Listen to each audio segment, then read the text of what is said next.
La presión también es un concepto que se entiende por razonamiento por cociente, como la velocidad o la densidad. Por ejemplo, habíamos estudiado en algún momento, ¿no es cierto?, la velocidad. Habíamos dicho que era distancia partido por tiempo. Por ejemplo, eh, un ejemplo, 5 por ejemplo, metros partido por segundo. ¿Eso qué significaba? Que en un segundo, ¿no es cierto?, el móvil avanzaba 5 metros, ¿verdad? ¿Sí? O sea, esto dividido por el factor unitario que está aquí. Entonces, cuando hablamos de razonamiento por cociente, estamos hablando de que siempre es cómo se comporta la variable de arriba con respecto a un cambio unitario de la variable de abajo. ¿Te acuerdas antes, por ejemplo, con la densidad? ¿Sí? Que la representamos con letras ρ, que era masa partido por volumen. Y en este caso, por ejemplo, un ejemplo podría ser, eh,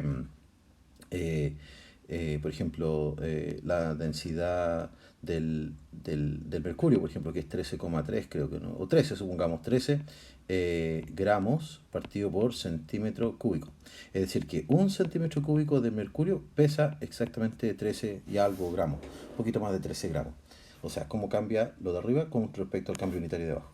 Entonces, mira, esto lo dejamos aparte, por ahí, ¿ya? Y hacemos la explicación de presión. Dice, la presión es una magnitud que mide el efecto deformador o capacidad de penetración de una fuerza y se define como la fuerza ejercida por unidad de superficie.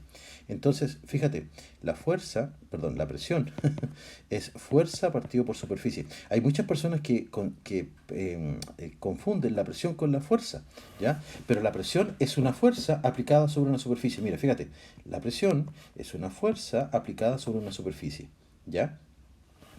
Entonces, después seguimos leyendo, dice, ejercida sobre una superficie. Su unidad, ¿no es cierto?, medida en el sistema internacional, es newton partido por metro cuadrado. Claro, ¿te acuerdas que habíamos definido que la fuerza se medía en newton, ¿verdad? Habíamos que newton, recuerda que es kilogramo metro partido por segundo al cuadrado, ¿te acuerdas? ¿Ya? Ya, era newton partido por, en este caso la superficie, va a ser medida en metros cuadrados para mantenernos dentro del sistema internacional, ¿ya? Newton partido por metro cuadrado. Esto define una nueva unidad en física. Esto se llama Pascal, ¿ya? Y se denota con la P mayúscula y la A minúscula, ¿ya? Como indica aquí, ¿viste? Y un newton partido por metro cuadrado. Y entonces, esto quiere decir que, ¿qué cosa? Por ejemplo, cuando decimos que hay una presión de un newton partido por metro cuadrado, o lo que es lo mismo, una presión de un pascal, es exactamente lo mismo. En ese caso, nosotros tenemos que interpretar que hay una fuerza, ¿no es cierto?, aplicada sobre una superficie de un newton exactamente, ¿no es cierto?, sobre, bueno, en este caso no es tan pequeño, sobre un metro cuadrado. O sea que sobre un metro cuadrado hay un newton. Recuerda que un newton, esto es una presión súper baja, ¿eh? Recuerda que un newton es aproximadamente, si nosotros lo medimos aquí en la Tierra, son como 100 gramos. O sea, es la fuerza, o no es cierto, el peso que hace 100 gramos, ¿no es cierto?, sobre una superficie de un metro. No es nada, es prácticamente, ni se sentiría, ¿verdad? Eh, una cosa interesante es que, por ejemplo, la presión puede cambiar solamente cambiando, o sea, bueno, la presión cambia o aumenta o disminuye, ¿no es cierto?, si aumentamos la fuerza o disminuimos la superficie. Mira qué interesante. Es decir, una presión, ¿no es cierto? Nosotros la podemos hacer crecer. Supongamos que es una cierta fuerza, la vamos a dejar aquí y partir por una superficie. Pero yo consigo una fuerza súper grande de dos maneras. Mira, voy a dejar aquí una presión súper grande. La puedo conseguir con una fuerza súper grande, ¿no es cierto? Y mantengo la superficie, ¿ya? La misma superficie es la misma, pero estoy aumentando la fuerza, ¿te fijas? Ahí creció. Si tengo una fuerza muy grande, de verdad, la presión que estoy haciendo, a pesar de ser la misma superficie, aumenta la presión, ¿ya? Cuando yo aumento la fuerza. Puedo también conseguir una presión grandota, consiguiendo la misma fuerza, mira, la misma, voy a poner la misma fuerza que estaba allá, dividido por, ¿no es cierto?, una superficie bien pequeñita, chiquitita, ¿vale? La voy a dibujar así, más pequeña todavía, minúscula, ¿vale?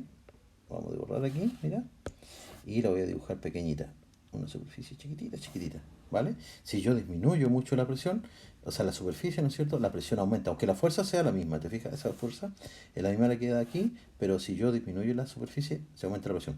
¿Qué es lo que pasa con los alfileres? Mira, eh, o por ejemplo, mira, si yo tuviera, imagínate una, una piedra, ¿no es cierto?, eh, aquí yo tengo una piedra, por ejemplo, que tiene esta forma, ¿ya? Tiene una forma triangular, ¿ya? Así, que estamos representando esta situación, ¿ya? Entonces, esta es la superficie, ¿estamos? Y la piedra, ¿no es cierto?, tiene una masa, o sea, un peso, por ejemplo, de 1 kilogramo, ¿ya? Entonces, si tú te la pones en la mano, la pongo aquí la mano, ¿verdad? La voy a dejar pésimo, me sale pésimo el dibujo como siempre, ¿ya? Si dibujo aquí una mano, ¿ya? Y sostengo este objeto, no pasa nada, o sea, yo no siento dolor. Sin embargo, si esta misma piedra, ¿no es cierto?, ¿ya? La ponemos en esa circunstancia, sigue pesando 1 kilogramo, fíjate, estoy pasando de esta situación a esa, ¿ya?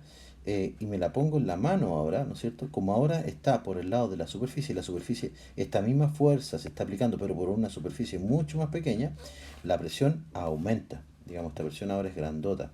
Por tanto, la sensación que yo tengo es de mucha presión, ¿ya? Ese principio con el que funcionan las agujas hipodérmicas, los alfileres, cualquier objeto que se use para hacer hoyos, penetrar, ¿vale?